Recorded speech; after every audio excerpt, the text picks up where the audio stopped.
আসসালামু আলাইকুম। আজকে রান্না করেছিলাম পাঙাশ মাছ দিয়ে আলু দিয়ে ভুনা। অনেক দিন পরে আবার পাঙাশ মাছ রান্না করলাম। প্রথমে আলুগুলা কেটে নিয়েছিলাম লম্বা লম্বা করে, একটু বড় বড় করেই কেটেছিলাম। আমার মনে হয় আলু একটু বড় করে কাটলে ওটা আস্ত থাকে বেশি, গলা গলা ভাবটা কম আসে। আমার অবশ্য প্রত্যেকটা তরকারি একটু আস্তে আস্তে ভাবটা বেশি ভালো লাগে। আলুটা তেলে ভালো করে কষা কষা করে নিয়ে তাতে একটু হলুদ দিয়েছিলাম, লবণ দিয়েছিলাম, দিয়ে আলুটা সুন্দর করে ভেজে নিলাম। এভাবে একবার মাছের ঝোল করে খাবেন, দেখবেন অনেক টেস্ট লাগবে।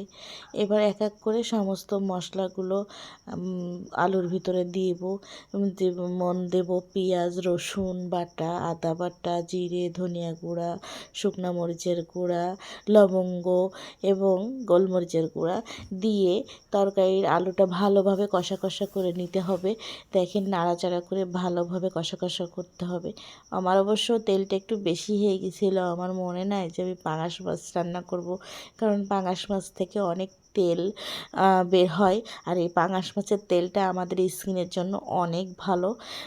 আমি জানি অনেকেই বলবেন যে পাঙাশ মাছ খান না বা পছন্দ করেন না, কিন্তু একটা সত্যি কথা, পাঙাশ মাছে ওমেগা 3 অ্যাসিড আছে। এই জন্য পাঙাশ মাছের এই তেলটা আমাদের স্কিনের জন্য অনেক ভালো। আমি পেঁয়াজ রসুন একসাথে ব্লেন্ড করে ফ্রিজে রেখে দিই, এই জন্য এটা আলাদা আলাদা দেওয়া হয় না, একসাথেই দিই, পরিমাণ মতন দিই। আমি খুব বেশি মশলা খাই না, কিন্তু যখন মাছের ঝোল বা মাংস করা হয় তখন একটু মশলা দিতে হয়, কারণ মশলা না দিলে তখন এই খাবারগুলো ভালো লাগে না। দেখেন পাঙাশ মাছগুলো আজকে কাঁচা রান্না করছি, আজকে ভাজিনি। ভাজি মাছের একরকম টেস্ট আর কাঁচা মাছের একরকম টেস্ট। ভালোভাবে কষিয়ে আমি ঝোলের পানি দিয়েছি, দিয়ে খুন্তিটা দিয়ে ভালোভাবে আপনার মাছগুলো ঝোলের মধ্যে ভালো করে চেপে চেপে দিচ্ছি, যাতে সুন্দর একটা রেসিপি হয়।